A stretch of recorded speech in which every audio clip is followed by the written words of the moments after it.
British eggs are not enough.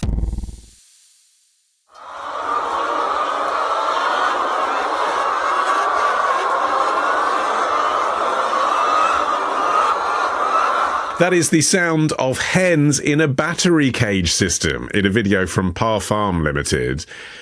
Harriet, what is the story? Well, this week, Ukraine overtook any EU country to become the UK's biggest egg supplier. So a lot of people might not know that we actually produce less than 90% of our own eggs and we import the rest. And because our production can't actually keep up with demand, those imports are skyrocketing. But the industry is warning that the fact that we're importing all these eggs means that eggs from caged hens, so in battery cages, are slipping through the back door.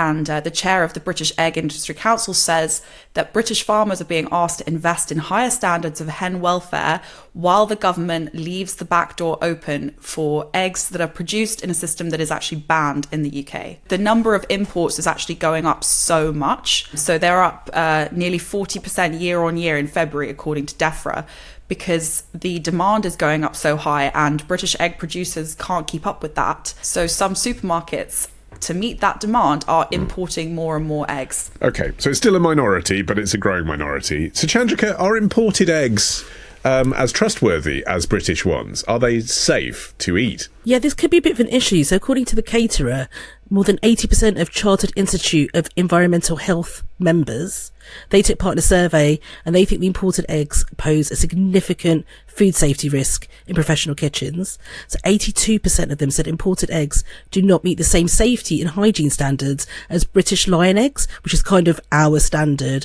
And you can serve British Lion eggs with a runny yolk, and then there's like different standards on like if you can serve them to vulnerable people. And so that's what we're aiming for. Like if you can have sort of eggs that are not completely cooked, people like poached eggs, they like runny yolks, would it still be safe if you serve one of these imported eggs? And according to the experts, they don't feel that's true. They say 80% believe imported egg products pose a greater food safety risk than UK eggs. So if we're looking at sort of 10% and growing of eggs coming from other countries, they might not be meeting the standards that our experts say are necessary. Yes, and Harriet mentioned supermarkets, Felicity, and then Suchandrika mentioned catering. You're more likely, I think, to encounter an egg that hasn't got the British Lion standard in a restaurant, aren't you? This is about going to your greasy spoon. Yes, definitely. So imported eggs are much more likely to be used in restaurants and food processing. And I think that's the kind of the hidden element of this. You know, most people think they're going into a supermarket, they're buying their eggs, they can see it's clearly labelled. We have a sort of rating standards that we have like organic, free range, and it's like ABC, and then non-free range, and then which is colony eggs, I think now, which used to be caged eggs before it was became illegal in 2012.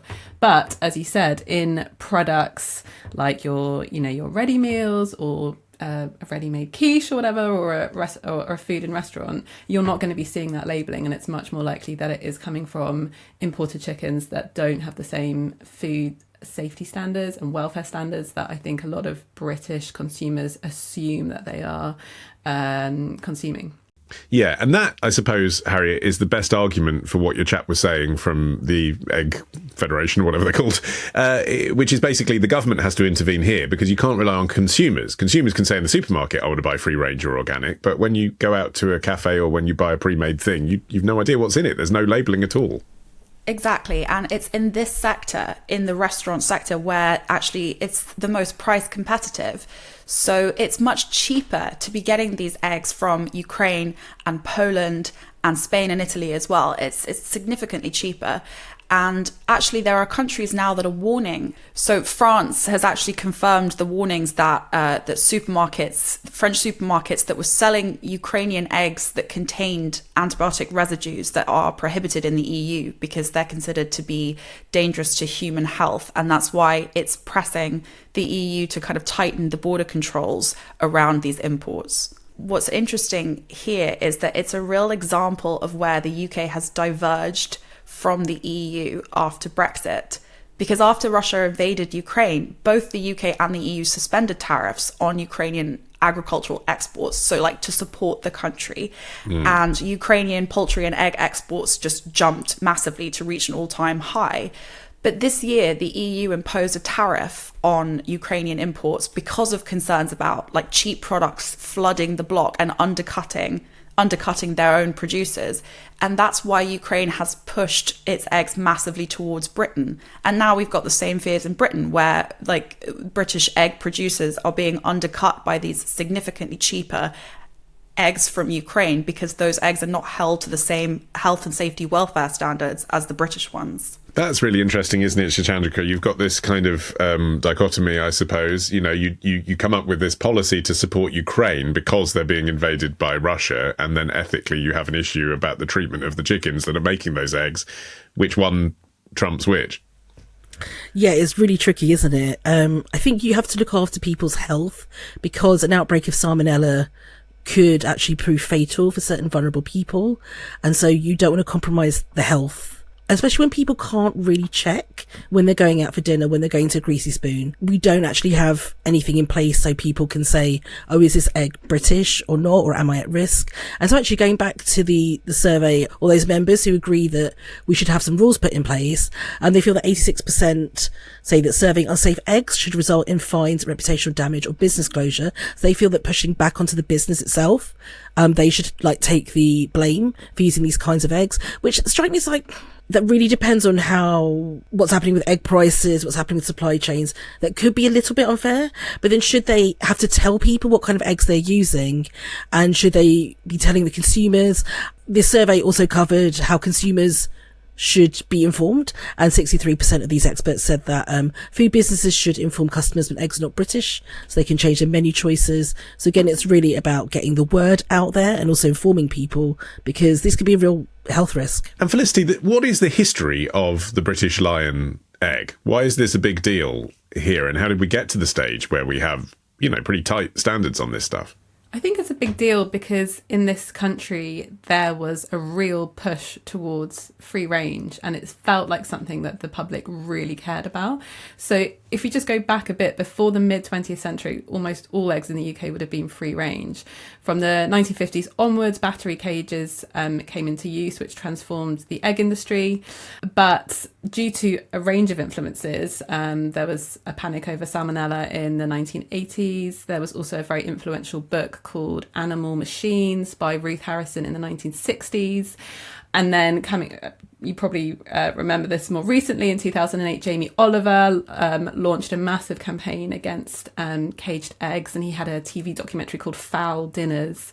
That's what led to Hellmann's mayonnaise being free range, isn't it? I remember him pushing this Hellmann's representative on TV, being like, will you commit to making all your eggs free range? And this poor guy was like, yes, I will.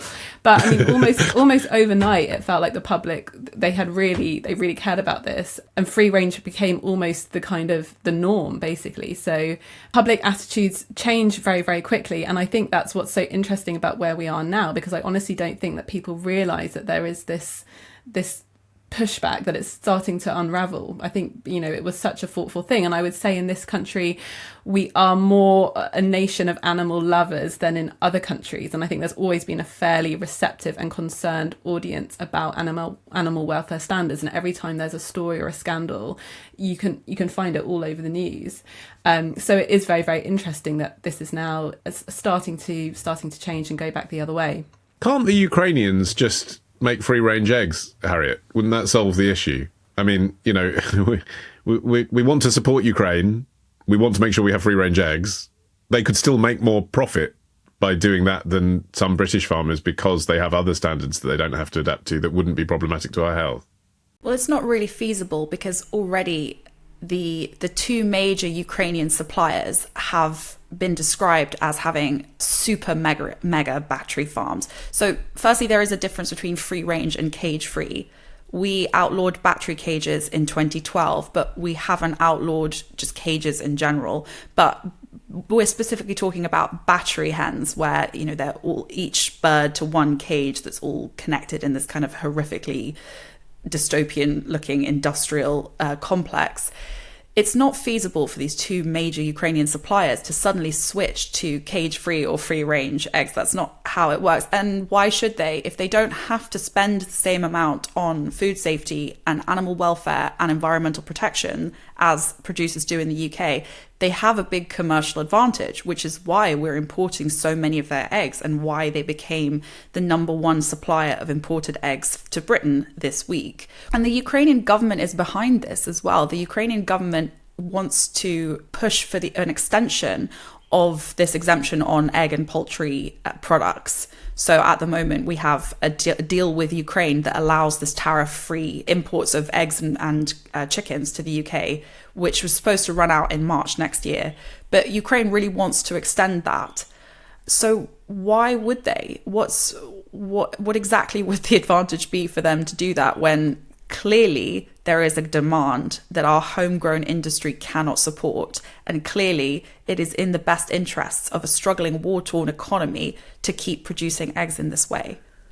So I suppose another way of looking at it from another angle, Suchandrika, would be to say, instead of changing what the Ukrainians do, change what British farmers do. You know, yes, these standards were long fought for, as Felicity was saying, but maybe it is unfair for British farmers that they have to live up to this when we're importing things that don't have the same standards. Should we lower our standards here?